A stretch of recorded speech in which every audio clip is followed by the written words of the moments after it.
Hello दोस्तों, welcome to my YouTube channel safety जरूरी थी। दोस्तों आज हम बात करेंगे पोटेंशियल हजार्ड ऑफ फ्लैगमैन, यानी कि जो भी फ्लैगमैन होता है उसको क्या क्या हजार्ड होता है, उसकी लापरवाही से क्या क्या हजार्ड हो सकते हैं, क्या क्या खतरे हो सकते हैं साइड पे। क्योंकि फ्लैगमैन एक ऐसा पर्सन होता है जो कि साइड के बारे में उसको पूरी जानकारी होती है कि साइड पे किधर हमको व्हीकल को लेके जाना है, किधर लेके नहीं जाना है, वो पूरी रिस्पॉन्सिबिलिटी उनकी होती है, उनको ट्रेनिंग दिया जाता है। तो आज हम जानेंगे कि जो फ्लैगमैन होते हैं उनकी ट्रेनिंग कैसे देते हैं, उनकी रिस्पॉन्सिबिलिटी क्या होती है, उनका रोल क्या होता है, उनको काम कैसे करना चाहिए। तो सबसे पहले हम इसके बारे में जानेंगे कि फ्लैगमैन की ड्यूटी क्या होती है। तो फ्लैगमैन जो होता है उसकी रिस्पॉन्सिबिलिटी ये होती है कि जो भी व्हीकल आता है, जो भी व्हीकल के मूवमेंट होता है साइड के अंदर, वो उनकी रिस्पॉन्सिबिलिटी होती है उनको उनका मूवमेंट कराना कि किस जगह पे मडी एरिया है, किस जगह पे हम व्हीकल को लेके जा सकते हैं, किस जगह पे लेके नहीं जा सकते हैं, कहाँ लेके जाने पर रिस्क है, कितना डिस्टेंस हमको तय करना है, क्या स्पीड होनी चाहिए, ये सारी चीज़ों का ट्रेनिंग उनको दिया जाता है। उनको ये पता होता है कि इस साइड के अंदर कितने की स्पीड में गाड़ी को हमको चलाना है, कौन सी स्पीड हमारी गाड़ी होनी चाहिए, कितना उनका डिस्टेंस होना चाहिए, किस जगह पे हम लेके जा सकते हैं, किधर हम लेके नहीं जा सकते हैं। तो ये सारी टोटल ट्रेनिंग उनको दी जाती है। तो होल ऑफ द मैटर ये कह सकते हैं हम कि फ्लैगमैन वो पर्सन होता है जो कि हमारा जो साइड होता है वो साइड के बारे में A to Z डिटेल जानता है कि हमको गाड़ी को किधर से लेके जाना है, हैवी व्हीकल किधर से लेके जाना है। तो सबसे पहले हम ये जानेंगे कि फ्लैगमैन को क्या क्या उसके पास होना चाहिए, मतलब यूज द करेक्ट टूल्स, मतलब उनके पास कौन कौन सा टूल्स होना चाहिए। एज ए फ्लैगमैन अगर कोई है तो उसके पास कौन कौन सा टूल्स होना चाहिए। तो सबसे पहले उसके पास होना चाहिए एक ग्रीन फ्लैग एंड एक रेड फ्लैग, यानी कि दो झंडी होनी चाहिए, एक ग्रीन एंड एक रेड। सेकेंड थिंग ये हो जाता है उनके पास वेसल होना चाहिए। वेसल बोले तो सीटी, उनके पास सीटी होना ही होना चाहिए, कंपल्सरी होता है। देन उसके पास क्या होता है, रिफ्लेक्टिंग जैकेट, यानी कि ये जैकेट उनके पास होना चाहिए।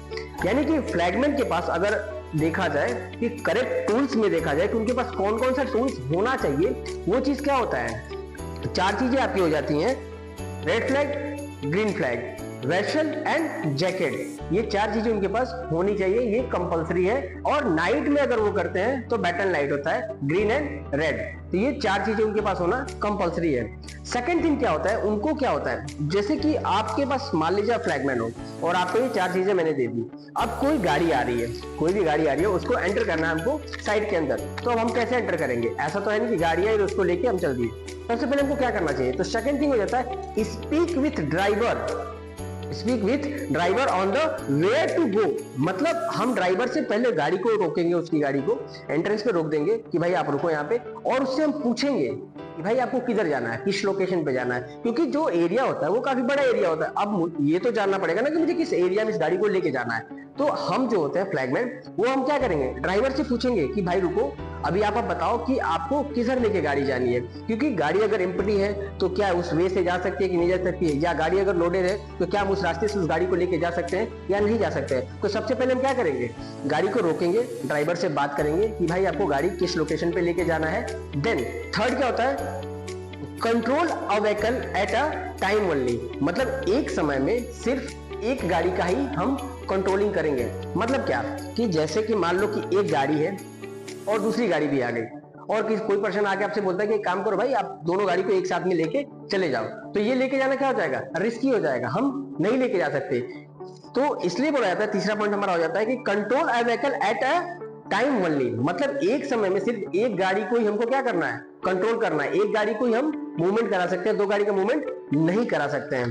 चौथा क्या होता है, डायरेक्ट आई कांटेक्ट, मतलब जो ड्राइवर होता है उसके सामने आपको रहना, मतलब उसकी नजर में आपको रहना है। कभी भी गाड़ी के ऐसा नहीं कि, मतलब गाड़ी अगर मान लीजिए जैसे ये गाड़ी है आपकी, ठीक है, अब गाड़ी यूं आप फॉरवर्ड डायरेक्शन में जा रहा है, आगे की तरफ जा रहा है, तो ये जो गाड़ी है इसका डिस्टेंस होता है, देखिए ये गाड़ी से हमको जो आगे का डिस्टेंस है वो हमको कम से कम मान के चलो आप 2 मीटर दूर, मतलब आगे से 2 मीटर दूर, गाड़ी के सामने से 2 मीटर दूर, और उसके बगल में 1 फीट से 2 फुट, मान के चलो आपको गाड़ी से 2 मीटर दूर और गाड़ी के बगल से 2 फीट की डिस्टेंस, मतलब हम गाड़ी के ठीक सामने नहीं रहेंगे। वैसे ही पीछे अगर हम फॉरवर्ड बैक डायरेक्शन में कराते हैं, यानी कि जो गाड़ी का पिछला हिस्सा होता है उसको क्या बोलते हैं, डेंजर जोन। इसको हम क्या बोलते हैं, डेंजर जोन। यानी डेंजर जोन में हमको नहीं रहना है, यानी कि लाइन ऑफ फायर में नहीं रहना। गाड़ी को अगर बैक रिवर्स लेना है तो इसके जस्ट पीछे हमको नहीं रहना है। क्या करना है, 3 फीट का आपको पीछे क्या करना है, 3 मीटर की दूरी होनी चाहिए और 2 फुट दूर। तो अगर जस्ट गाड़ी के पीछे रहते तो उसको हम क्या बोलते हैं, डेंजर जोन या लाइन ऑफ फायर। तो हमको जब जो चौथा पॉइंट हमारा हो जाता है जानने के लिए कि हम गाड़ी को जब भी लेके जाते हैं तो गाड़ी के जस्ट सामने नहीं होना चाहिए और जस्ट पीछे नहीं होना चाहिए। गाड़ी से आगे रहेंगे और बगल में रहेंगे, यानी कि आगे आप 3 मीटर दूरी पे रहेंगे और बगल में क्या 2 फीट की दूरी पे रहेंगे। जैसे वैसे ही पीछे 3 मीटर की दूरी पे रहेंगे और बगल में 2 फीट की दूरी पे आपको रहना है। अब इसको क्या कहते हैं, जैसे क्या होता है कि आपको अब रहना किस साइड में है। अब मान लीजिए ड्राइवर आपका राइट हैंड पे है तो मैं लेफ्ट हैंड पे तो रहूंगा नहीं, तो कभी भी आप गाड़ी के राइट हैंड पे रहेंगे। राइट हैंड में 3 फीट की आगे दूरी और 2 फीट की बगल में दूरी, यानी 3 मीटर आप आगे चले जाओगे और 2 फीट बगल में राइट हैंड पे, क्योंकि हमको डायरेक्ट ड्राइवर के कांटेक्ट में आना है। तो आप सामने जब चलोगे तब तो दिखाई देगा, कोई इशू नहीं है। बट जब आप पीछे रहते हो तो पीछे के टाइम पे क्या करना है, जो मिरर होता है ना, ऐसा हमको खड़ा रहना है कि मिरर में हम दिखाई दे, मिरर के अंदर हमको दिखाई देना चाहिए कि मिरर में है करके। तो मिरर में हमें दिखाई देना चाहिए कि हम पीछे में है। तो जब भी हम राइट हैंड पे रहेंगे तो मिरर में हम ड्राइवर को शो करेंगे कि हम पीछे हैं। तो पांचवा पॉइंट हो जाता है हमारा कि जो भी हमारे स्टैंडिंग का मतलब जो मैंने आपको अभी बताया, आपको पांचवा पॉइंट ये हो जाता है कि जो भी गाड़ी आपकी जा रही है वो हमको कितनी दूरी पे खड़ा होना है, किस साइड में खड़ा होना है, ये आपका पांचवा पॉइंट हो जाता है। मतलब हमको गाड़ी से 3 मीटर की दूरी आगे होनी चाहिए और जस्ट बगल में 2 फीट होना चाहिए, और वैसे ही पीछे में क्या है 3 मीटर की दूरी और बगल में 2 फीट, यानी कि हमको मिरर में हमको ड्राइवर को दिखना चाहिए कि ड्राइवर आपको देख सके। तो ये हो जाता है अपना 5 पॉइंट, जो कि आपका फ्लैगमैन जो होता है उसको ये पता होना चाहिए। तो फ्लैगमैन जो काम करता है उसमें क्या, उसको वेसल की जरूरत क्यों पड़ती है। वेसल क्या होता है, वेसल से हम इंडिकेट कर सकते हैं कि भाई आपको, जैसे कि वेसल अगर रुक के बजाते हैं, जैसे कि रुक के मतलब 2-2 सेकंड रुक के अगर बजाते हैं तो आप क्या कर रहे हैं, गाड़ी को मूवमेंट करा रहे हैं। अगर एक ही बार वेसल बजाया आपने और कम से कम 10 सेकंड का बजाया, मतलब क्या हो गया, इमरजेंसी स्टॉप। यानी कि आपको गाड़ी को धीरे धीरे अगर आगे बढ़ाना है तो आप वेसल को 2-2 सेकंड स्टॉप कर करके आप बजाएंगे। बट अगर गाड़ी को इमरजेंसी रोकना है तो क्या करेंगे आप, 10 सेकंड का एक ही बार में, एक सांस में 10 सेकंड का वेसल बजा देंगे, तो इससे क्या हो जाएगा, इमरजेंसी स्टॉप हो जाएगा।